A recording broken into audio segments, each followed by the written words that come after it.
अब खबर दिल्ली चुनाव पर, जहां विवाह समारोह चुनाव प्रचार का नया मंच बनते दिखाई दे रहे हैं। जी हां, चुनाव प्रचार के बीच विवाह समारोह का शुभ मुहूर्त उम्मीदवारों के लिए बड़े वरदान के रूप में सामने आए।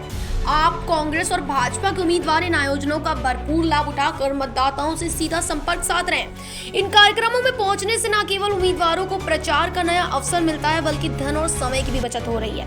वहीं 17 जनवरी को नामांकन प्रक्रिया समाप्त होते ही तीनों प्रमुख पार्टियों के उम्मीदवार जोर शोर से प्रचार में सक्रिय हो गए हैं। साथ ही विवाह समारोह प्रचार अभियान का अभिन्न हिस्सा बन गए हैं। एक समारोह में उम्मीदवार औसत 150 से 200 मतदाताओं से आसानी से संपर्क स्थापित कर लेते हैं, तो इस दौरान वे व्यक्तिगत रूप से क्षेत्र के मतदाताओं को पक्ष में करने की कोशिश करते हैं। वहीं 4 फरवरी तक विवाह समारोह उम्मीदवारों के लिए एक बड़ा प्रचार मंच साबित हो सकते हैं। दरअसल उन्हें मतदाताओं तक पहुंचने के लिए ना तो राशि खर्च करनी पड़ती है और ना ही मतदाता एकत्रित करने के लिए ताकत लगानी पड़ती है। दो उम्मीदवारों ने बताया कि आजकल आम लोगों के बीच नेताओं को समारोह में बुलाने का जबरदस्त प्रचलन है। इस तरह सभी नेताओं के यहाँ विवाह के 2-3 दर्जन न्योते आना आम बात हो चुकी है।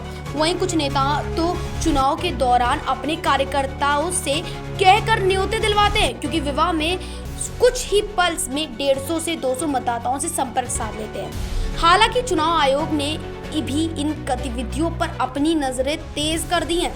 आपको बता दें, आयोग के अनुसार उनके अधिकारी इन विवाह समारोह में उम्मीदवारों की मौजूदगी और उनके व्यवहार पर जांच कर रहे हैं। खास तौर पर इस बात पर नजर रखी जा रही है कि उम्मीदवार कहीं गिफ्ट या शगुन के जरिए मतदाताओं को प्रभावित करने का प्रयास तो नहीं कर रहे हैं। चुनाव आयोग ने यह सुनिश्चित करने का प्रयास शुरू कर दिया है कि चुनाव प्रचार के दौरान किसी भी प्रकार की अनियमितता न हो। ब्यूरो रिपोर्ट, सम्राट न्यूज़ टीवी।